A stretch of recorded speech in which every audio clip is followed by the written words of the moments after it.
Good morning, CG. I'm Bennett. And I'm Bella. And we are excited to be back with our first Cgtv broadcast this year. Today, we have stories for you on the basement flooding, a club that meets every Friday, and our new athletic director, Scott Knapp.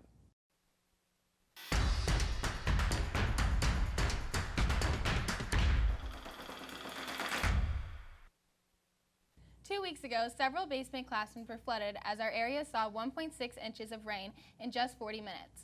A failure of the roof drains caused water to cascade through the ceiling and into science classrooms. Now the question is, when will those classrooms be ready, and could this happen again? When the storm blew in fiercely, on August 25th, water began to pour into the science classrooms and flood the basement. It wasn't only surprising because the water isn't supposed to come through ceilings. It was also a shock because the basement is 2 levels below the roof where the water came in. Assistant Principal Jake Short explains the path the water took. It goes down an 8-inch drain pipe, and at that point it goes down through the main level, through the lower level, and eventually into the sewer. What happened on that particular day was there was so much water that was coming down, and it couldn't get out of the pipe fast enough. They had actually pulled the pipe apart in a spot where there's like a rubber boot there. It turns 90 degrees, and it's called a Fernco. And that rubber boot came off. The problem that happened at that point was the water had nowhere to go but straight down, which was what we saw in room 131 here, commonly known as Mr. Komanowski's room. Though a number of classrooms experienced water damage, Mr. Komanowski's room took the brunt of the storm. That room has been trouble-free like that since '96, so you do the math, 25 years. And I know that we've had heavy rains before, probably not as heavy as that. And I think this is one of those instances where we had a whole bunch of things just go wrong, if you wish.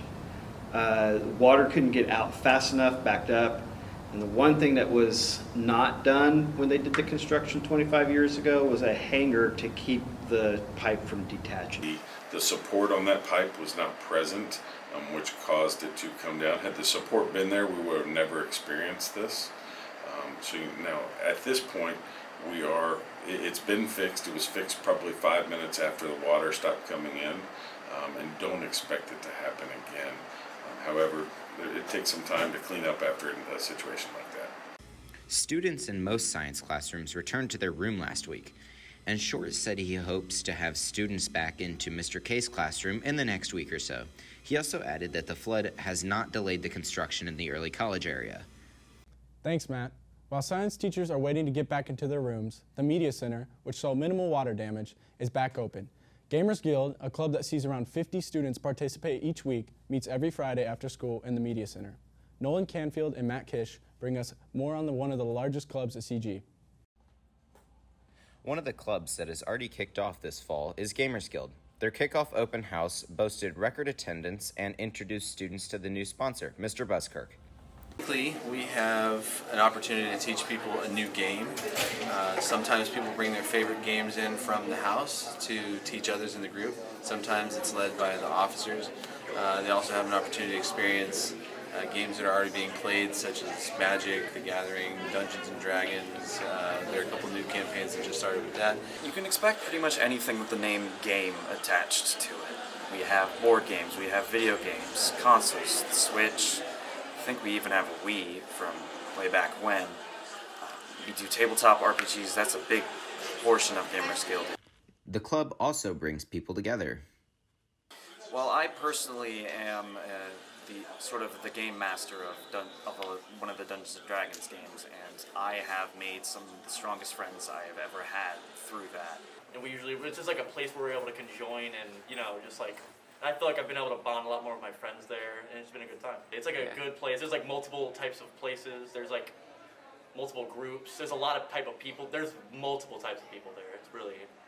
And to have this sort of unifying force between people that you would probably never talk to normally, it is a almost magical experience to be able to talk to these people and really know and understand them with little to no previous exposure or acquaintance with them. So. Gamers Guild meets on Fridays from 3 to 6 in the Media Center. Any student is welcome to come at any time. Thanks, guys. For more information on Gamers Guild, reach out to the English teacher, Mr. Buskirk, in the room 205 or show up Friday. And now we conclude our broadcast with a short feature on our new athletic director, Scott Knapp, who steps into this role following the retirement of longtime AD John Zwitt. Scott Knapp has spent the last 8 years serving as the assistant athletic director, but this summer he took over as head AD following the retirement of John Zwitt. Felt good about it because I've been here the last 8 years, so you kind of know who's who and what's what and who to go to should you have a need.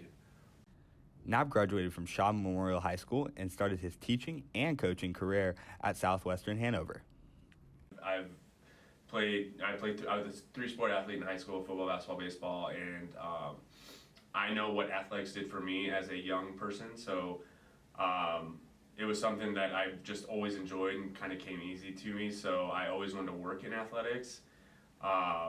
But I also wanted to teach, so I originally went to college to be a teacher, physical education, so they kind of go hand in hand, and I wanted to coach. So one of Knapp's first visible changes was to complete work on the Hall of Excellence update and the Hall of Fame outside of the new natatorium. it was just something that we've been working on for probably the last year or so, just as far as branding and school pride, and how you do that is, you showcase your achievements. That's the whole point of the Hall of Excellence. And the Hall of Fame, where we have a lot of our athletes highlighted, tied into the new natatorium hallway with our Mr. and Ms. athletes and just the cool decor and graphics. I just think it has a great collegiate look. It looks, clean and updated, and it's something that we're very proud of, and we want the student body to feel proud of it too. Coming off a year when fans were limited because of social distancing guidelines, one of Knapp's goals is to get students back in the stands. So you don't have to be an athlete to enjoy high school sports. You can come to the events and be that 12th man, whether it's football or, 6th man if it's basketball. So again, it's a difference maker when you have that advantage, that home court advantage, if you will. So take advantage of it now, because 4 years goes by pretty quickly, and there's a lot that the school offers, and just coming to those sporting events is just one of those things. So again, you just want them to be involved and take advantage of all that we offer. Make sure to tune in next week for an interview with the new Assistant Athletic Director, Katie Fisher, as well as a story about Skateboarding Club, Fall Fest, and more. That's all we have for you today, CG. Bye.